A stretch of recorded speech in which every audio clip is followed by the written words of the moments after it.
The little astronaut who found his way back to Earth.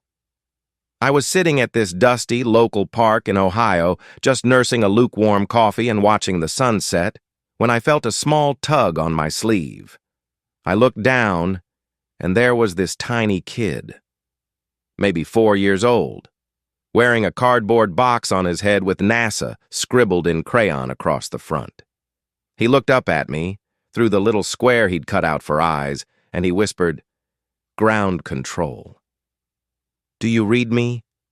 I chuckled, thinking he'd just lost his parents for a second, and I played along. I said, "Loud and clear, Rocket Man. What's your status?" His little shoulders just dropped, like he'd been holding his breath for a lifetime.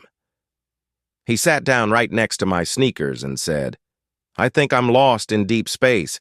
I can't find the way back to the home base." Now I don't know what it was, but his voice, it sounded so heavy for someone who still had baby fat on his cheeks. We sat there for 20 minutes just talking about stars and moon cheese. Every time a car drove by, he'd point and ask if it was a comet. I'd tell him, "No, Captain, that's just a Honda. We're safe for now." Finally, a social worker, a woman with a kind, exhausted face, came over to get him. She pulled me aside while he was busy refueling at the water fountain. She told me he'd been through 4 different homes in 2 years. He carries that box everywhere because he thinks if he stays in character, the sadness can't find him.